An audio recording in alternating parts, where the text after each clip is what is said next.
It gets even worse, though. I mean, he's just got a weird sense of reality. So here's the Majority Report. They're going to talk about some of this. This guy, Alex Salmon, did a whole big kind of expose report on Mike Johnson. And he's going to explain this to Emma Vigilant. And this is just wild stuff. We'll watch this for a minute.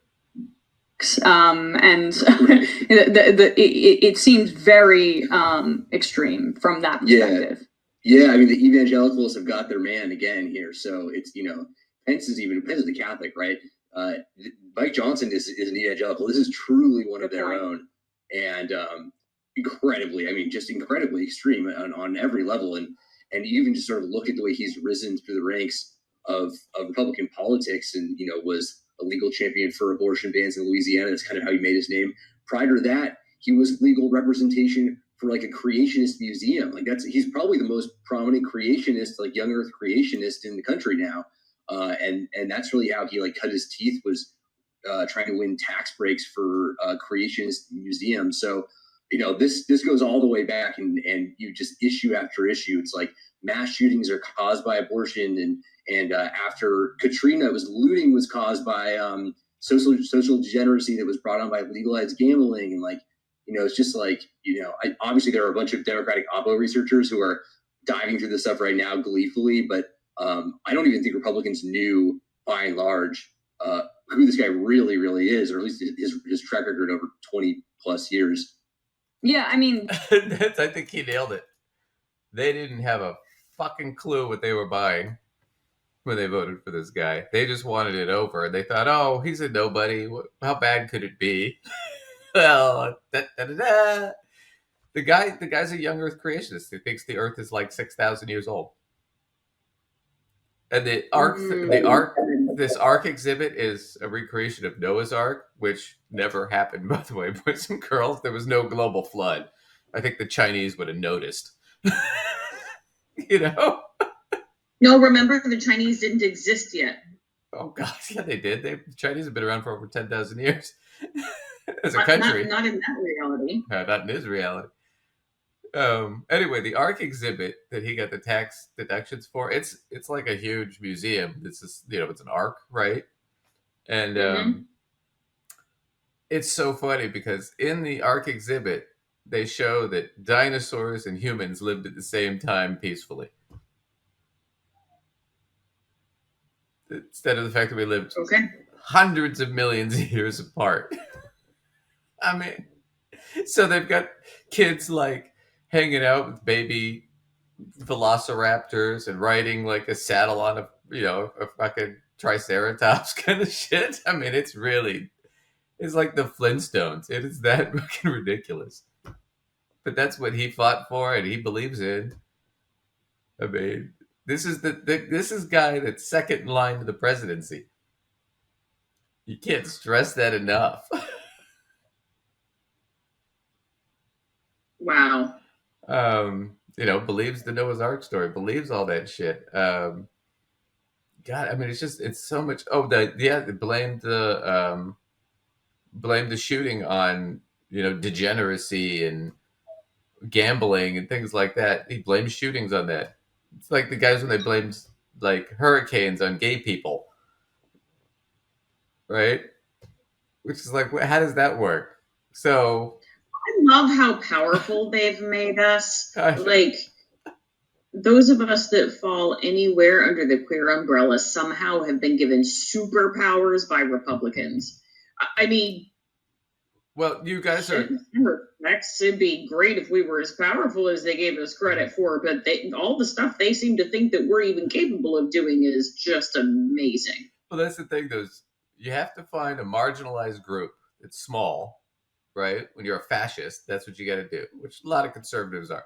You got to find a marginalized group that's small and attack them. And when you attack them, they're horrible, degenerate, they're weak, they're trying to destroy society, but they're incredibly powerful and they potentially could destroy society. So they're whatever you need them to be to get your point across, right? So 1 minute they're horrible, disorganized, stupid, weak, degenerate. And the next minute, oh yeah, but they're also brilliant. They're going to take down society. It's like, but it's one of those things where it's so crazy. You're like, which is it? Yeah, no, it's whatever suits the narrative at the time, right? Yeah. And it's the crazy shit where it's like, okay, so the gay people causing hurricanes thing, it's like, how does that work? It's like, so you get a gay cruise in the Caribbean, and all that hot, steamy man on man action heats up the atmosphere. And then that makes angels in heaven cry, which causes the rain and the hurricanes. What people don't realize is if we get rid of the gays, I mean, they're a very important part of the water cycle.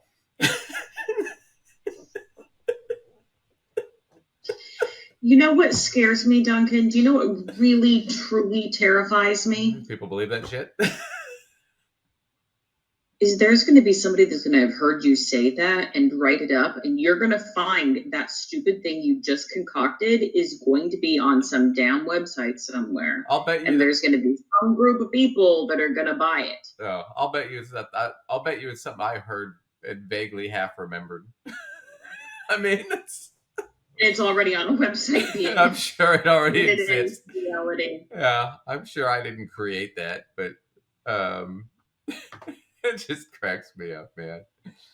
All right, so we're gonna watch one more clip from the Majority Report with Emma. The efforts to overturn the Democratic results of the 2020 election in the House. Talk a bit about what his role was and how intimately involved he was in legitimizing election denial. Yeah, pretty much at the vanguard of this whole campaign. It was the lawyer. One of the lawyers, obviously, who worked on the legal strategy. He helped sort of build the amicus brief that the Trump team was working with to try to overturn those results. Was intimately involved with a lawsuit in Texas to help facilitate this. And so, at sort of every level of the legal strategy was there consulting and drawing it up. And then also is like totally unreconstructed on this point. Like has at no point said, "Oh, actually, that was wrong. Trump was wrong. There was a mistake." He still, if you listen to his podcast that he does with his wife, is steadfast in this position. So, yeah, is this not? So that's a good point right there. So this is one of the guys who was one of the architects of the coup, right?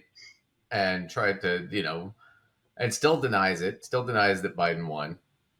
Still does that whole thing. Now he's the Speaker of the House. Now the question is he still going to be Speaker next year when the election comes around? Considering the Republicans' track record, he might be ousted before then, right? But if he is, he's definitely going to try because they control the funding for the elections.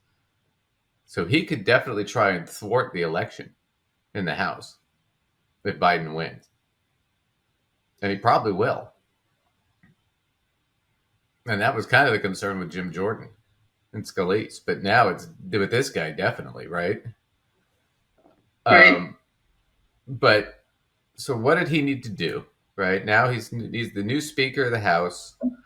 What does he need to do? He needs to come out with a really good, first resolution bill, something big, and he needs to get it passed and look good, right? He needs a win to make the Republicans look good here, right?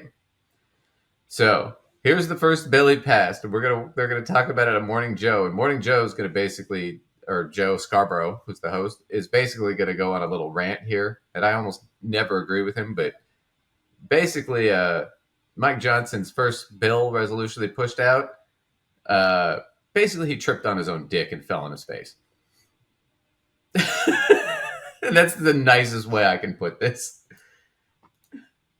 Home in his first major move since becoming Speaker of the House, Mike Johnson has taken the bipartisan goodwill of providing aid for Israel and launching a fight with President Biden over his signature achievement while setting up a collision course with the Senate. House Republicans released the details of their aid package for Israel yesterday. It includes $14.3 billion in emergency funding, but here's the catch. The bill rescinds that same amount of IRS funding from the Inflation Reduction Act.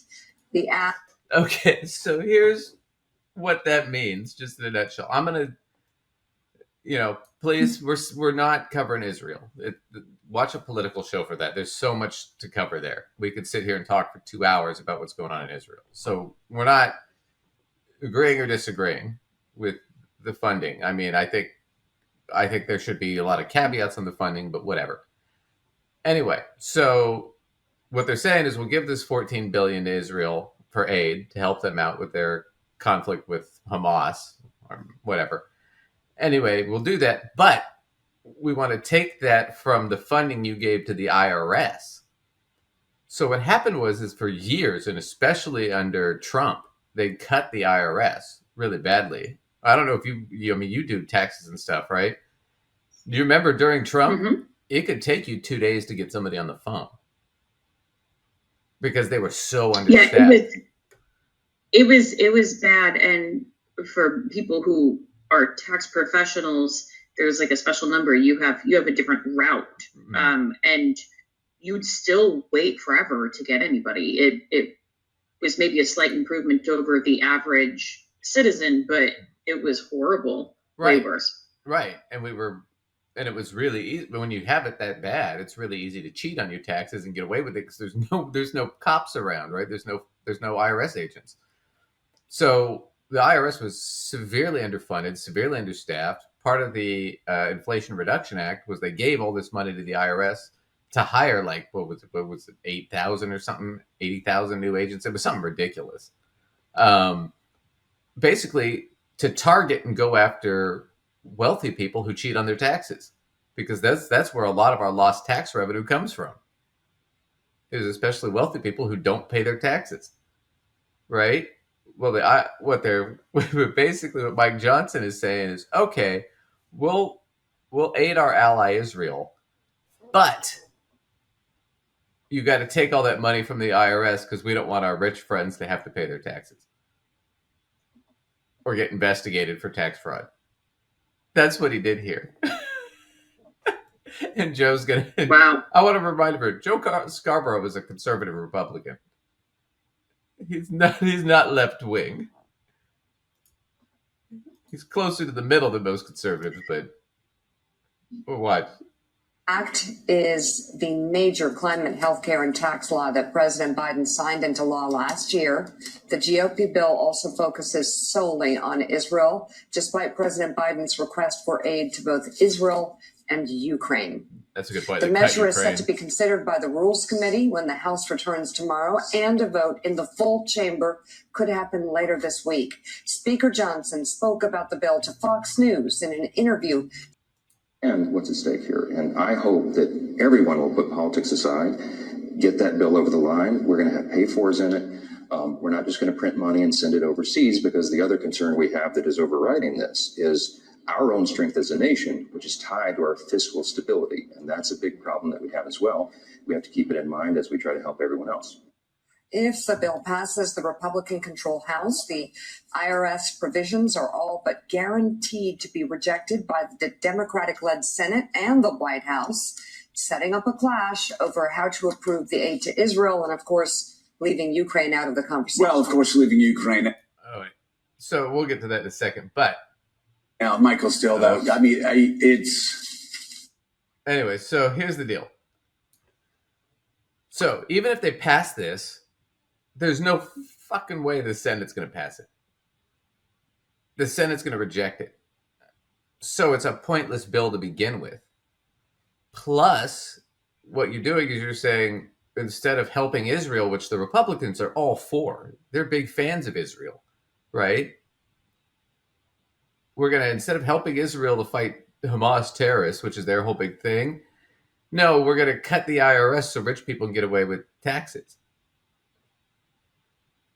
How are you going to go back and tell that to your constituents? Because that's what your opponents are going to be running against you if you vote for it. So half the Republicans in the House aren't even going to vote for this. They're either going to vote against it or they're just going to vote present. So he has no way of passing this. So when I said he trips... And so when you vote present, for people who don't know how the vote works, when you vote present, is that basically just saying I'm here, but I'm choosing not to vote? I'm just abstain. I'm not voting. I'm here, but I'm not. I'm not voting one way or the other. Right? But that's my point is he needed a win right out of the gate. Because he's right now scrubbing his social media to cover up all this other shit about himself. right? Yeah, I mean, even for a lot of people on the right, some of his stuff looks pretty cuckoo for Cocoa Puffs. You know what I mean? So like anybody who's on the right that's a slightly more moderate sort of righty is going to be looking at this being like, Yeah. I don't know about this guy, you know? Well, and furthermore, they need the independents to win. So it's like if the independent voters are sitting there going, "What? This guy's a fucking nut job," and you voted for him? No, I'm not voting for you. Yeah, that's a good point about the independents. Now, what are the numbers? I don't really remember what the numbers are. How many independents are there in the country? I don't know. It's probably like 20 or 30%. Yeah, it's Democrats have the majority, and then Republicans, I think Democrats probably around 40-45% of the country. Republicans are closer to like 40, 35, 40, somewhere in there. And then the other 20 or 30% are independent voters, or what we call them non-information voters or uninformed voters. Those are the people that they've got other shit going on. They're working, they don't pay attention to the news. But they do pay attention to these big stories like this. Right? Right. And they are people who are coming out to vote, at least in these sort of larger scale things. They're turning out for that stuff. Yeah. So there was that. We're going to skip because the rest of this is Joe Scarborough just goes off on a 6-minute rant explaining about how stupid this is, which we don't really need to hear. I mean, but and while I'm sure there are plenty of points that I would be like, yeah, good point, I don't know that we need to hear a 6-minute rant. I think we're good.